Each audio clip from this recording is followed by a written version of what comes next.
This is your reality check.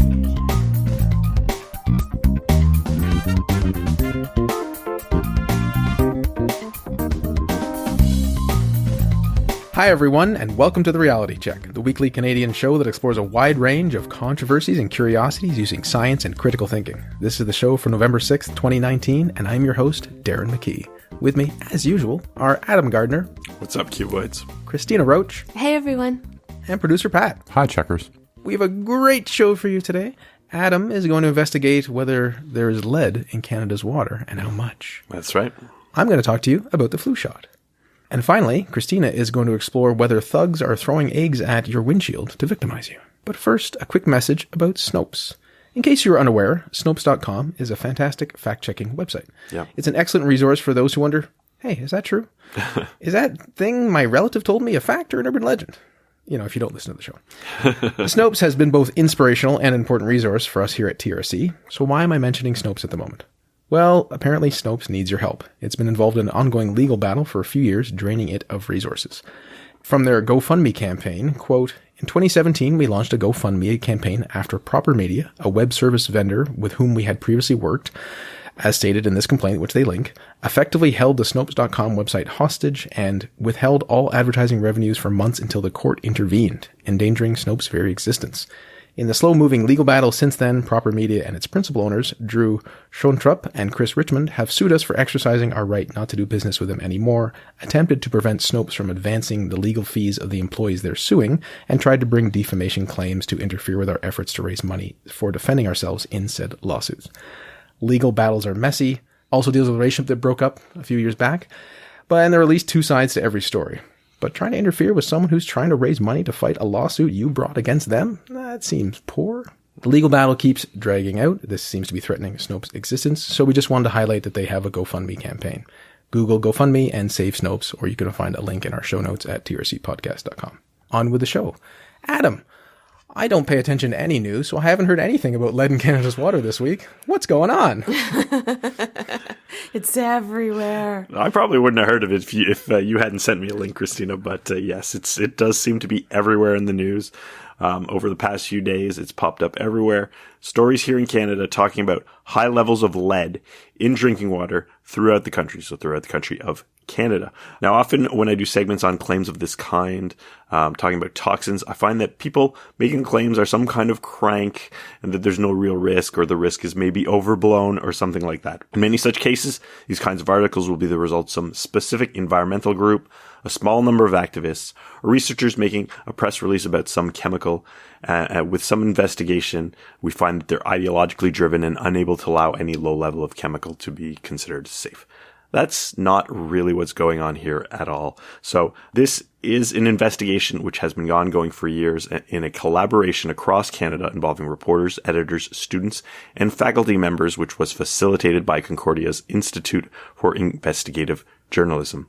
Initial reports were made in Le Devoir and Global News on October 16th, but for whatever reason, it really blew up in the news this week with a sort of second round of articles about it. So what's going on? Now, as the stories indicate, levels of lead in drinking water in many cities are frequently found to be in excess of the Canadian legal minimum, that being 5 parts per billion. So we're talking about a minimum here when we talk about the threshold, because anything under is good, anything over is bad. It's worth noting that Canada previously had this limited to 10 parts per billion, which is the current maximum allowed in Quebec. In the US, the EPA sets a limit of 15 parts per billion, though anything over 5 parts per billion indicates a need for concern. So Canada and the US, even though we have maybe some different specifics on those limits, everyone seems to kind of be agreeing that anything over 5 isn't great. So let's try to keep it under 5. If we can. To be more specific, we're talking about weight. So Health Canada specifies the limit being 0.005 milligrams per liter because it's metric. 1 liter of water weighs 1 kilogram. So if you look at parts per billion, we're talking about weight, not like molecules or whatever. So lead is bad. Now, this isn't BPA or some so-called toxin, which can be bad in high doses, but that people get very paranoid about, sometimes for overblown reasons. There have been and are many health problems due to lead, and removing lead from paint, fuel, children's toys, and a lot of things have absolutely caused successes and improvements in the health of Canadians and people in other countries. Lead can lead to developmental delays in children, decreased IQ, decreased hearing, ADHD, all sorts of problems. These are problems that have existed more in the past, that are less common, but are still very common in Canada, in the US, in developed countries. There are a number of examples of high levels in the articles throughout the country of Canada. And this is really a countrywide issue. So of the 12,000 tests done as part of the investigation, 1/3 of them exceeded the Canadian minimum safe level of 5 parts per billion. Now, we need to understand that this does not mean that 1/3 of homes have dangerous levels, as the tests targeted older homes which were more likely serviced by lead pipes from the city's water system, or homes that had lead in their own private property or in fixtures in their home. So this is not a random sample, so we can't really draw any specific conclusions about these numbers. But basically, they did a lot of tests in a lot of cities, and they gave these numbers. Of the cities tested, there's a breakdown of some of the results. In Edmonton, 30.4% exceeded the minimum. In Halifax, 30.8% exceeded. In Moose Jaw, 73.2% tested exceeded. In Ottawa, where we're recording the show, only 12% exceeded, so that's not bad. In Regina, it was 48.9%. Saskatoon, 84.6%. In St. John, 6.3%. And Toronto, only 2.2%. Where we're recording the other half of the show. Exactly. Now, Toronto has the lowest rate of samples exceeding the limit amongst those measured, and this is due to chemicals which were used to reduce corrosion in pipes. So Toronto did have some problems with lead in the water. I think it was until about 2008 they made some changes. Things are doing much better there. So there are things that can be done besides replacing pipes that can mitigate these issues. 2 other cities implemented corrosion control, and we have before and after numbers for them based on the samples they were doing. In Thunder Bay, it was 45.7 previous to the corrosion control, and following that, a 50.5% failure rate. So they did worse after the corrosion control. Why is this? Water quality was worse, but it may also just be the homes they sampled. Maybe they went back to the ones that failed. Who knows? We don't know exactly how they did that. In Windsor, it was 26.3 before and 13.1 after. So there's an improvement there. So in Gatineau, the closest large city to where I live, it's where I used to live, it's where my children go to school and daycare, they measured levels in one house of 140 parts per billion. So this seems concerning. So why wouldn't this have been detected earlier is one of the things that people are talking about. And in Quebec, when they measure water, when they're going to do a test for lead, they run the water for 5 minutes ahead of time. So this washes away the contaminants and gives a false impression that things are fine when they may or may not be. So while this is fine to measure lead in the water supply, it doesn't actually measure what's coming out of the tap because of, lead that could be close to the house and the pipes close to the house or even in the house or in the fixtures. Health Canada recommends letting water stagnate in the pipes for 6 hours before testing, which would be equivalent of what people might drink first thing in the morning if someone makes a cup of coffee, and that's the first water that pours out of their pipes in the morning. That water's been stagnating in the pipes for 6 hours. That might have higher levels of lead. Now, this was a problem in Flint as well. Flint water was contaminated because of a change of the water supply from Lake Huron to Flint River water. River water is more corrosive, and this water wasn't treated to reduce its corrosiveness like they do in some cases. It had higher levels of chloride than it previously had. It also had added ferric chloride, which made it more corrosive. The water corroded scale on old lead pipes, which released lead into the water, which ended up in people's homes, causing all sorts of health issues. So there was other stuff in the water, such as iron, which gave it its dark color. So if you saw pictures of bottles that had like this dark, murky red stuff, this was likely iron. But the lead, which had more serious health implications, is invisible to the naked eye. So that was maybe a bit of a distraction. Not that it's great that you have all this gross iron in your water, but lead was the bigger problem there. The water could have been treated for about $100 a day. But that wasn't done. Yeah. Now in Flint, they also ran water for a while before doing tests like they do in Quebec. So this is one of the problems. One of the reasons this wasn't detected earlier. So they took readings at homes that were also at lower risks, and those being homes without lead pipes serving them or maybe without lead fixtures. So this artificially lowered readings in Flint's water, which meant that action was taken much later than it would have if there had been more accurate readings or if they'd taken readings from houses which were more at risk. So it's kind of this odd question. Well, is the city really responsible for the pipes that are in a person's home?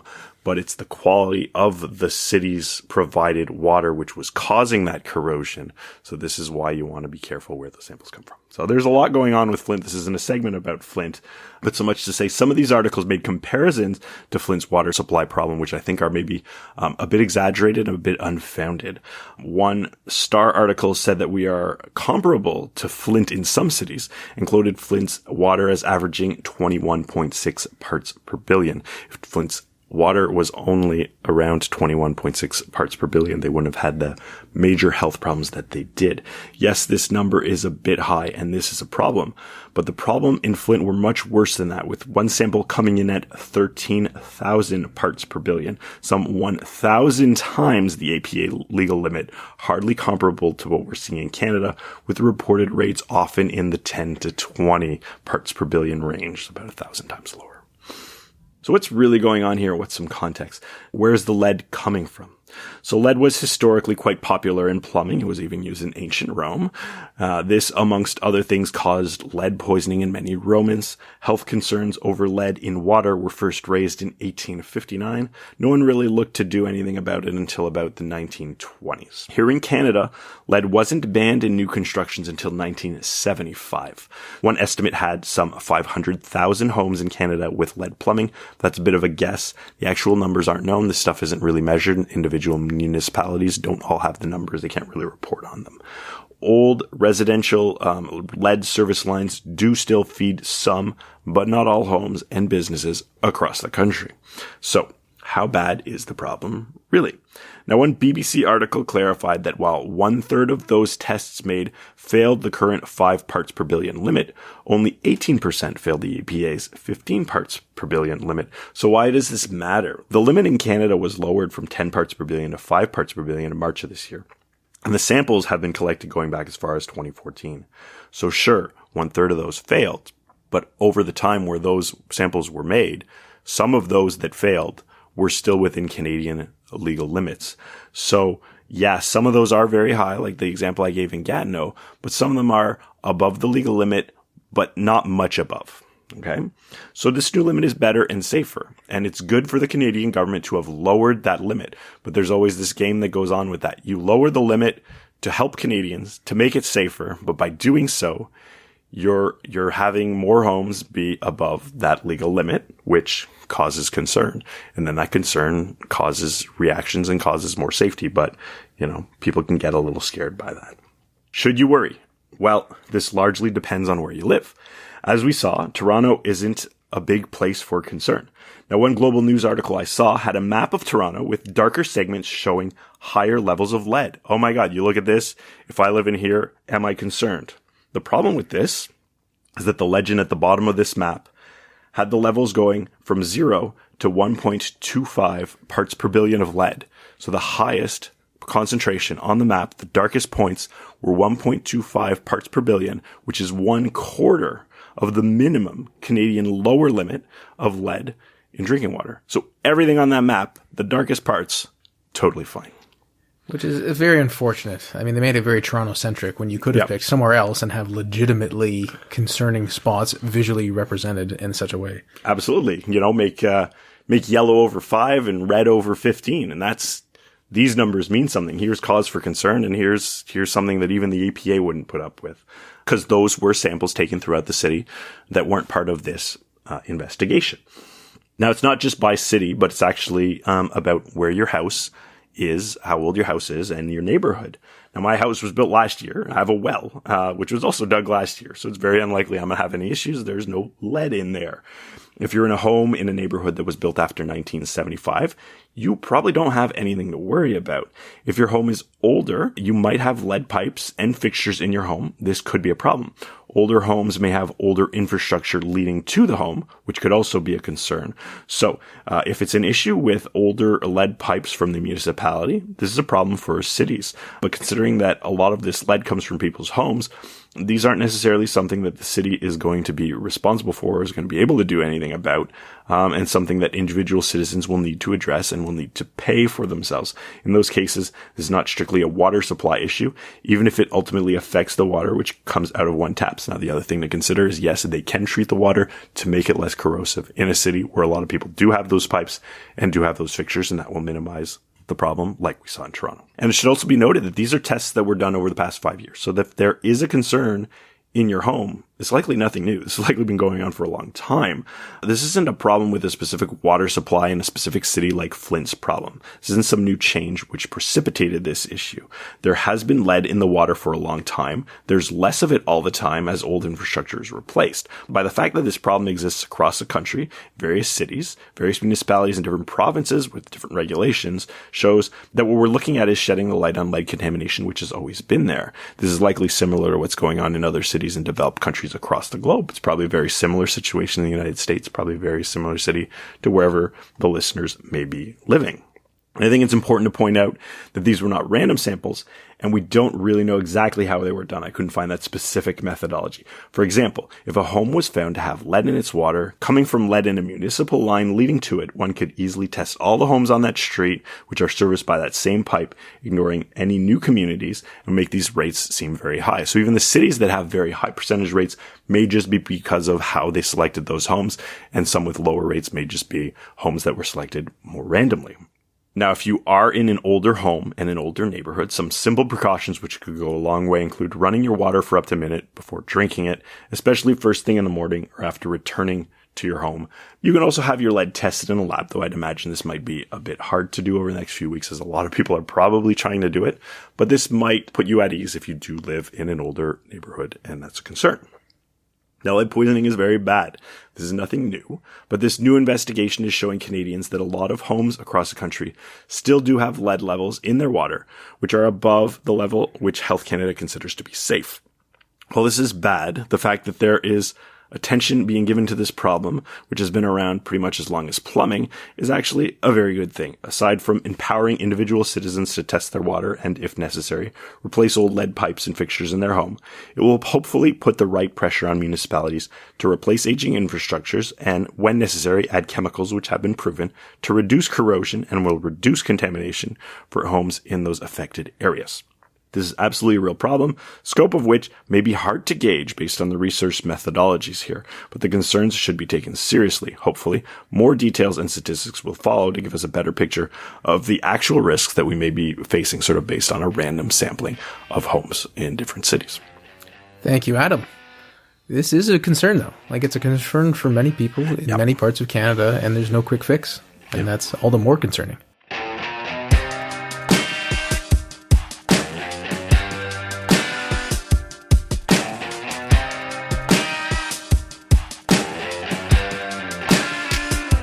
And now I want to talk to you about the flu vaccine. Flu season is almost upon us, which is why it is a flu shot season.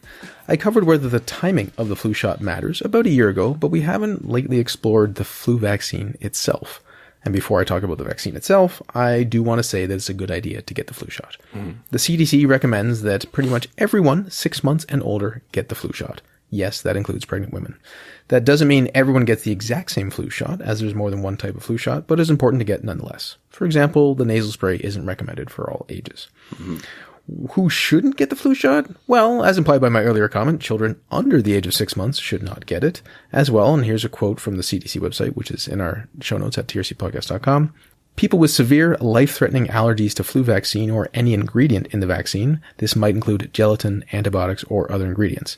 If you have a severe egg allergy, it's still actually recommended to get the flu shot. They just say, by the way, have it done in a doctor's office who knows how to treat severe egg allergies. I think it's that important. Yeah, and Dr. Stukas covered this when we had him on the show. I believe this is one of his pet peeves, isn't it, Pat? Yes, that this absolutely. continues to be on some forms that you'll see. I think I saw it when I got the flu shot and sent you guys a screenshot of it last year. But why should you get it? Well, you're less likely to get the flu. That's the whole point, bro. And less likely to give the flu to people you're around. Well, spoiler alert, Adam. Oh, sorry. But for those who would like elaboration, the CDC has a nice list with many studies referenced throughout the list. Again, trcpodcast.com. Starting with not getting sick with the flu, in the United States, the vaccine prevents millions of illnesses and medical visits each year. Yes, it is true that the vaccines don't always match the virus that are trying to infect us, but they often do and can greatly reduce your likelihood of getting the flu. This is true for nearly all ages. Now, before I move on, I want to highlight that some people are thinking about risk incorrectly. If you get the flu shot, that does not mean you are 100% protected. Yeah. Some people think this means there's no point getting it. That is illogical. Wow. Wearing a seatbelt while driving doesn't offer you 100% protection from injury if you're in a car accident, but it helps a lot. Yeah. Police officers wear bulletproof vests. Do vests offer 100% protection? No. If someone is shooting at you, would you better wear a vest? Yes. Yes. Now, risk compensation is a factor here, and perhaps that's a topic for another day, but I still think there are more positives than negatives in those examples and also with the flu shot. Yeah. Another reason is that if you already have a chronic condition like diabetes or lung disease, the vaccine can help reduce hospitalizations. Another one is that it helps pregnant women during and after pregnancy. The CDC page says, quote, a number of studies have shown that in addition to helping protect pregnant women, a flu vaccine given during pregnancy helps protect the baby from flu infection for several months after birth when he or she is not old enough to be vaccinated. Also, vaccination can reduce the severity of illness even if you get sick after being vaccinated. So you might get the flu or some other illness, but it's just not as bad. And the final main reason to get vaccinated is that you can protect people around you, including those who are more vulnerable, like the babies, elderly, and people in poor health. Yeah. Further, this is not from the CDC, but no one wants to deal with your whining and leaking, so get the flu shot. It'll protect your marriage. That concludes me telling you why you should get the vaccine, but now I want to discuss what is in the vaccine and why it is in it. I was inspired when a friend of mine wrote to me saying that he just got the flu shot and happened to tell a friend of his. And that person went on and on about how insane it was that there was mercury and other metals that are used as preservatives in vaccines. Happily, Medical News Today has a great article called What Are Flu Vaccines Made Of and Why? Written by Joanna Cavaco Silva, and it was reviewed by Lindsay Slowiczek, who's a pharmacist doctorate. Now, it is mostly well known that the vaccine contains tiny amounts of the virus it is trying to protect against. Basically, your body fights it, and it wins, and then if you encounter it again, your body cells remember it and do a better job fighting it. That's the gist of the whole thing. Yep. What else is in it? Well, formaldehyde is one of them. Wait, isn't formaldehyde toxic? It sure is. In high doses, it might kill you, but in the flu vaccine, the amounts are very small. Also, your body already makes formaldehyde during the digestive process, so calm down. Oh, interesting. We've said it before in the show, but it's worth repeating. The poison is in the dose, not in the ingredient itself. Pretty much everything is toxic at high enough levels. Formaldehyde is in the vaccine to, quote, inactivate toxins from viruses and bacteria that may contaminate the vaccine during production, as well as the viruses naturally present in the vaccine. Now, there's also aluminum salts. While not always present, aluminum salts have been used for over 70 years in vaccines, and they are adjuvants. Isn't that one of those scary words anti-vaxxers talk about? I don't know what it means, though. Not sure why, as an adjuvant is simply something that helps promote a better immune response. This means that there can be smaller amounts of the virus in the vaccine, so there's actually more vaccines to go around. Okay, aluminium salty McSalterson, what about thimerosal? Oh no, the thing that has killed millions and millions of people? Oh wait, that's tobacco. Here's a quotation. Thimerosal is a preservative that keeps the vaccine free from contamination by bacteria and fungi. Without this, the growth of bacteria and fungi is common when a syringe is in a multi-dose vial. That's just a vial that contains more than one dose. End quote. This means in single-dose vaccines, there is no thimerosal. As well, after people raised a big concern about it, it was removed from childhood vaccines in 2001 in the United States. So only from childhood vaccines, so it's still in the adult? Correct. Okay. Yes. Yeah, bowing to public pressure, just being precautionary, is taken out of U.S. vaccines given to children in 2001. And no changes in autism's rates. Well, there you go. No, exactly. And in case it needs to be said, research shows there's no connection between thimerosal and autism. Yep. But isn't thimerosal made out of mercury, and mercury is harmful? Half true, and that's often how those anti-vaxxers win in sound bites. Yes, thimerosal is made from mercury, but mercury has two forms, ethylmercury and methylmercury. Ethylmercury is decently safe and usually leaves your blood in less than a week. Methylmercury, on the other hand, can cause toxicity and illness as it stays in your body for years. This is the mercury that's often found in seafood. As for other ingredients, there is often gelatin and antibiotics. Antibiotics simply to stop bacterial growth during production and storage, and gelatin is a stabilizer that enables the vaccine to be effective when it is produced to when it is actually used. You know, question maybe for vegans. Gelatin is generally taken from the bone of mammals and animals. is a vaccine vegan, especially since That's a there's good an question. egg in it? Well, I think a lot of it is pork based.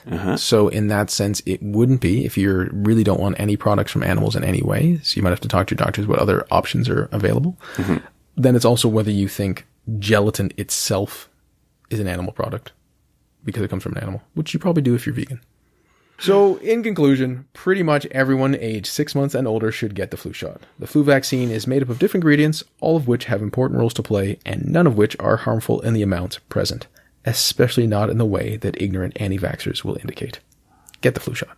So, Darren, you touched on the fact that the flu vaccine actually has the virus. Some people will often say, I got the flu shot and then got the flu. What about that?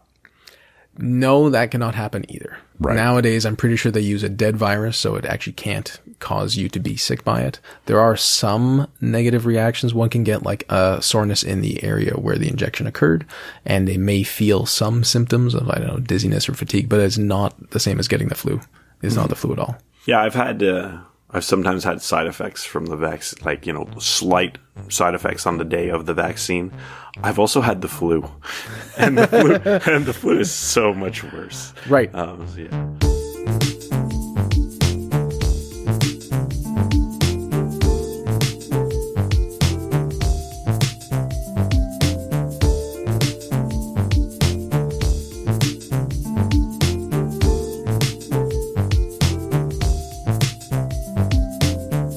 Christina, if someone throws an egg at my windshield, are they trying to victimize me or just waste valuable resources that could be in the flu vaccines?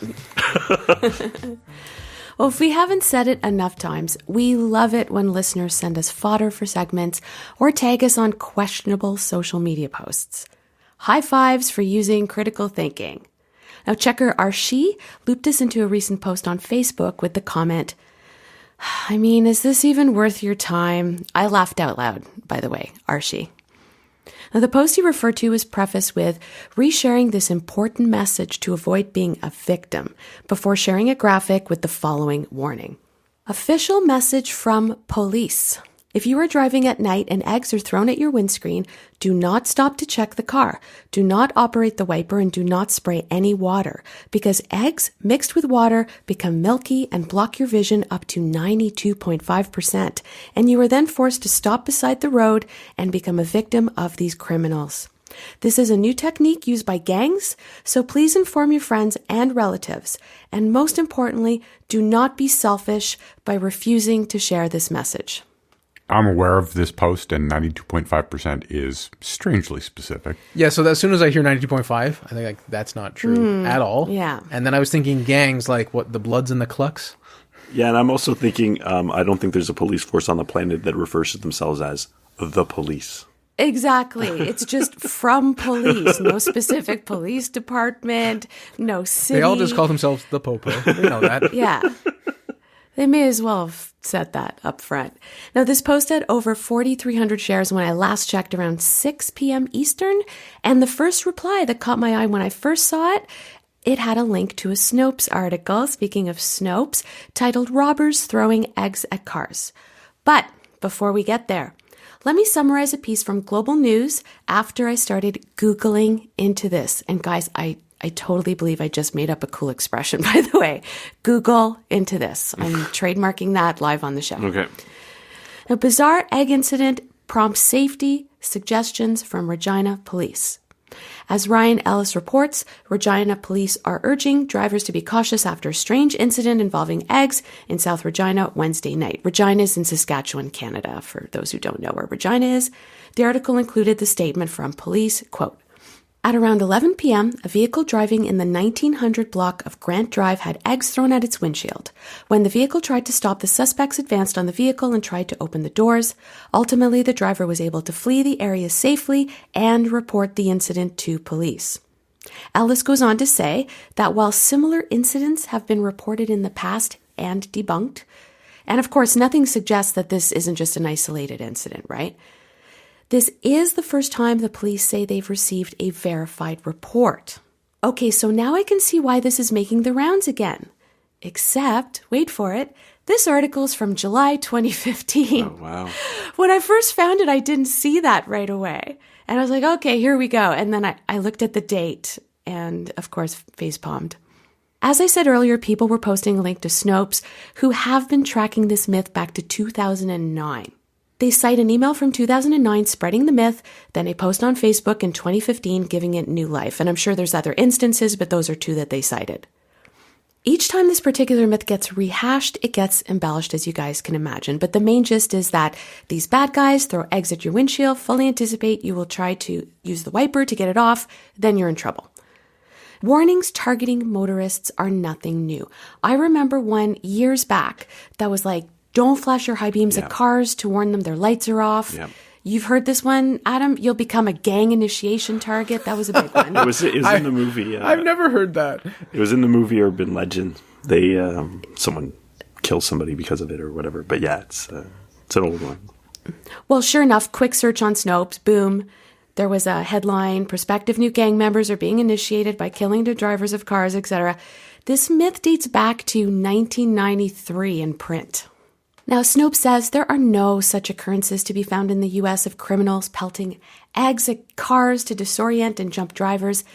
I have to read you this part because I thought it was pretty amusing. Quote, rather, we did locate news stories about police cars so pelted, with the officers retaliating by giving chase. Officers not only were able to see well enough through their pultrified windows to go after the bad guys, they succeeded in running them to the ground and bringing them to justice. Ouch. Pultrified windows is pretty good. Yeah, yes. That's a great phrase. These police officers can see through a 92.5% obstruction. That's pretty amazing. They're trained. Work, boys. They're trained. Yeah. RoboCops. Oh, this segues nicely into this egg and water thing. There's nothing to substantiate this 92.5% impaired vision statistic. Sure, mixing raw eggs and water looks kind of milky, but you can still see through the liquid. And not to mention, windshield washer fluid and wipers will absolutely wipe a lot of that goop away. And I linked to a video by Nexus Auto called the Windshield Egg Experiment. And he illustrates how this claim is just BS. You could still see enough to drive away unless the weather was already an impairment. For those who jumped on that post to debunk it, kudos. We should all raise a skeptical eyebrow when we see these types of posts, especially with such little detail as the one that sparked this segment, yet with such precise stats of 92.5%. Just use common sense. A quick personal story. I always lock the door the minute I get in my car. On 2 separate occasions many years ago, a stranger approached the driver's side door. This is 2 separate people. Sneaked up from behind, tried to open it, then took off because it was locked. Wow. So, yeah, street smarts are important. Just don't get swept up in all the scaremongering. And certainly don't share this stuff. Thanks, Christina, and thanks to everyone for listening. Adam talked to us about lead in Canada's water, which is a problem in many places in the country. So try to let your water run a bit more or get some connecting pipes replaced. I talked to you about the flu shot, how important it is, and how the ingredients in it are generally good and useful. And finally, Christina looked at whether eggs are being thrown at you by thugs trying to victimize you, and not until they hear this show. Until next time, think better to act better. Peace out, keyboards. Stay classy, not smartassy. I hope you're feeling better, Adam. I know, Adam, I feel so bad for you. For show notes or to discuss this episode, visit our Facebook page and website at trcpodcast.com. For general inquiries or to send a topic or parody suggestion, email info@trcpodcast.com. Help support the show by leaving a review on iTunes and liking us on Facebook. Follow us on Twitter at @TRC_podcast.